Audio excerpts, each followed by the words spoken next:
जय श्री राधा रानी सरकार की जय। श्री कृष्ण। दोस्तों, आप सभी का प्रश्न यही होगा कि राधा अष्टमी कब की है, 22 सितंबर या 23 सितंबर की, अर्थात हमारी प्राण प्यारी श्री राधा रानी का व्रत किस दिन करें। आज आप सभी के इस प्रश्न का उत्तर देने के लिए ये वीडियो आपके लिए लाए हम। आप इस वीडियो को पूरा देखना। तो स्वागत है आप सभी का अपने इस चैनल पर। आने वाले राधाष्टमी महोत्सव की आप सबको हार्दिक शुभकामनाएं। आज की इस विशेष वीडियो में हम आपको श्री राधाष्टमी व्रत की कथा को सुनाने जा रही है। इस कथा को सुनने मात्र से मनुष्य के पिछले सभी जन्मों के पापों का नाश हो जाता है और श्री राधाष्टमी का व्रत रखने से मनुष्य की सभी मनोकामनाएं पूरी हो जाती है। तो सबसे पहली बात तो यह है कि इस वर्ष श्री राधाष्टमी का व्रत 23 सितंबर दिन शनिवार को रखा जाएगा। तो अब श्री राधाष्टमी व्रत की कथा हम आपको सुनाने जा रहे हैं, जो कि इस प्रकार है। बोल श्री राधा रानी सरकारी की जय। बोल श्री कृष्ण भगवान ने की जय। राजा बहुलाश्विनी देवी श्री नारद जी से कहा है कि हे महर्षि, आप सभी धर्मों के तत्वज्ञ हैं, आप सब धर्मों को जानने वाले हैं। अब आप कृपा करके भगवान श्री कृष्ण की आह्लादिनी शक्ति श्री राधा रानी जी के जन्म की कथा सुनाने की कृपा कीजिए।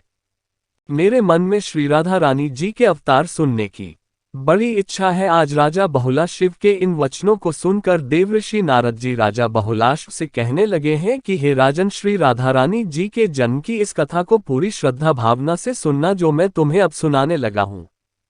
हे राजन, पूर्वकाल की बात है। गोलोक में एक समय भगवान श्री कृष्ण जी अपनी सखी विजय अर्थात वीरजा के साथ विहार कर रहे थे।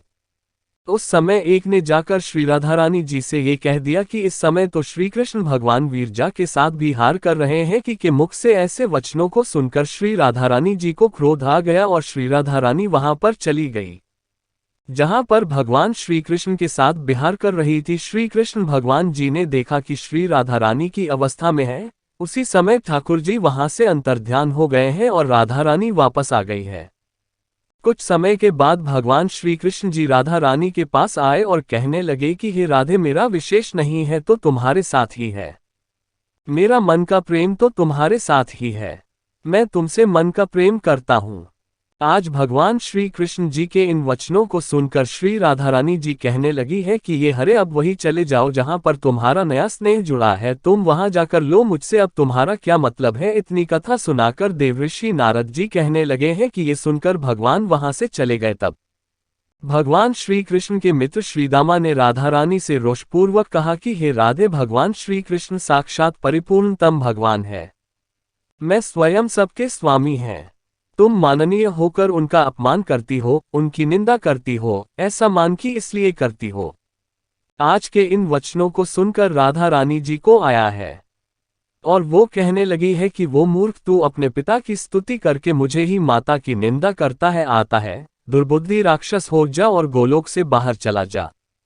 ठीक उसी समय श्रीदामा ने भी राधा रानी से कह दिया कि हे श्री कृष्ण भगवान सदा तुम्हें प्रेम करते हैं, इसलिए तुम्हें इतना मान हो गया है। मैं भी तुम्हें शाप देता हूं कि जब धरती पर तुम्हारा अवतार होगा उस समय 100 वर्षों के लिए तुम्हारा श्री कृष्ण भगवान से भी योग हो जाएगा, इसमें संशय नहीं है। इतनी कथा सुनाकर देवऋषि नारद जी ने राजा बहुलाश से कहा है कि हे राजन, इस प्रकार परस्पर शाप देकर अपनी ही करनी से भयभीत हो। जब श्री राधा और श्रीदामा अत्यंत चिंता में डूब गई, तब वहां भगवान श्री कृष्ण जी प्रकट हो गई। उस समय भगवान ने कहा, हीरादे, ये श्रीदामा, आप दोनों ने जो एक दूसरे को शाप दिया है वो शाप के रूप में वरदान है। अब तुम्हारा धरती पर अवतार होगा। ये सब कुछ मेरी इच्छा से हुआ है। ये राधा रानी, शोक मत करो, मेरी बात सुनो। वियोग काल में भी प्रति मास एक बार तुम ही मेरा दर्शन अवश्य हुआ करेगा। इतनी कथा सुनाकर देवऋषि नारद राधा बहुलांश उसे कहने लगे हैं कि हे राजन, ये कारण श्री राधा रानी जी के धरती पर अवतार लेने का बना था। इसके कुछ समय पश्चात द्वापर युग में ब्रजभूमि भगवान श्री कृष्ण जी का अवतार हो गया। इसके पश्चात भगवान श्री कृष्ण जी ने अपनी तेजो में परस्ती श्री राधा रानी जी का वृषभानु की पत्नी कीर्ति रानी के गर्भ में प्रवेश चुराया है। विश्री राधा रानी कुल भरती निकुंज पर देश की एक सुंदर मंदिर में अवतीर्ण हुई। उस समय भाद्रपद का महीना था। शुक्ल पक्ष की अष्टमी तिथि और सोमवार का दिन था। मध्य का समय था और आकाश में बादल छाए हुए थे। सभी देवगण नंदनवन के भव्य प्रसून लेकर विश्वभानु जी के भवन पर बरसा रहे थे। उस समय श्री राधिका जी के अवतार धारण करने से सब नदियों का जल स्वच्छ हो गया। संपूर्ण दिशाएं प्रसन्न निर्मल हो उठी। कमलों की सुगंध से व्याप्त शीतल वायु मंद गति से प्रवाहित हो रही थी। शरद पूर्णिमा के शत शत चंद्रमा से भी अधिक उस सुंदर कन्या को देखकर गोपी कीर्ति रानी आनंद में निमग्न हो गई है। उन्होंने मंगल कृति करवाकर पुत्री के कल्याण की कामना से आनंददायिनी 2 लाख उत्तम गई ब्राह्मणों को दान में दी है। ये राजन आज वृषभानु और कीर्ति रानी के महल में सब और आनंद सा रहा है। सभी गोपी ग्वाले श्री राधा रानी जी के अवतार लेने की खुशी में आनंद में निमग्न होकर नृत्य गायन कर रही है। ऊपर से स्वर्ग लोक से सभी देवतागण पुष्प बरसा रही है। मंगल कृति चारों ओर हो रही है। ठाकुर जी की भगवान श्री कृष्ण जी की आह्लादिनी शक्ति श्री राधा रानी जी का अवतार हुआ है। देवी श्री नारद जी आगे की कथा का वर्णन करते हुए कहने लगे हैं कि यही राजन श्री राधा रानी जी का अवतार वृषभानु और उनकी पत्नी कीर्ति रानी के घर हुआ है। पूर्वजन्म में वृषभानु जी सुचंद्र और कीर्ति रानी कलावती के नाम से प्रसिद्ध थे। ब्रह्मा जी ने सुचंद्र और कलावती को पिछले जन्म में ये वरदान दिया था कि भगवान श्री कृष्ण जी की प्रिया साक्षात श्री राधिका जी अगले जन्म में आपके घर में पुत्री रूप में प्रकट होंगी। उस समय तुम दोनों ही मुक्त हो जाओगे। तो हे राजन, ब्रह्मा जी के वरदान के अनुसार श्री राधा रानी जी का अवतार वृषभानु और कीर्ति जी के महल में हुआ है। यही राजन श्री राधा रानी जी के अवतार की इस कथा को जो मनुष्य सुनते हैं उनकी मनोकामनाएं श्री राधा रानी जी की कृपा से पूरी हो जाती है। जो पति पत्नी पूरी श्रद्धा भावना से श्री राधा अष्टमी का व्रत रखते हैं उन्हें संतान सुख प्राप्त होता है।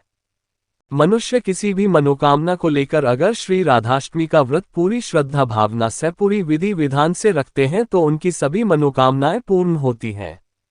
आने वाले कलयुग में जो मनुष्य पूरी श्रद्धा भावना से श्री राधा अष्टमी का व्रत रखेंगे, श्री राधा रानी जी की शरण में जाएंगे, उनकी सभी मनोकामनाएं पूरी हो जाएगी और उनको भवसागर से भी मुक्ति मिल जाएगी, अर्थात उनको मोक्ष भी मिल जाएगा। तो इस प्रकार देवऋषि नारद जी ने राधा बहुलाशों को श्री राधा रानी जी के अवतार की इस कथा को सुनाया है। तो श्री राधा रानी जी के अवतार की यह कथा, श्री राधाष्टमी व्रत की ये कथा श्री गर्ग में से हमने आपको सुनाई है। श्री राधा रानी जी ने स्वयं अपने श्रीमुख से कहा है कि जो भक्त श्री राधा अष्टमी का व्रत रखते हैं, श्री राधा रानी सदा उनकी रक्षा करती हैं, उन्हें सभी तरह के सुख संपत्ति आनंद प्राप्त हो जाते हैं और सबसे बढ़कर उन्हीं भगवान श्री राधा कृष्ण जी की परम भक्ति की प्राप्ति हो जाती है। तो आज की इस कथा को सुनने के लिए आप सबका हार्दिक धन्यवाद। भगवान श्री राधा कृष्ण जी की अनंत कृपा सदा आप सब पर, आपके परिवार पर बनी रहे। इसी मंगल कामना के साथ जय श्री राधा रानी सरकार की जय, श्री कृष्ण भगवान की जय, श्री राधाष्टमी महोत्सव की जय, श्री राधाष्टमी व्रत कथा की जय, जय श्री राधे, जय श्री राजाधी।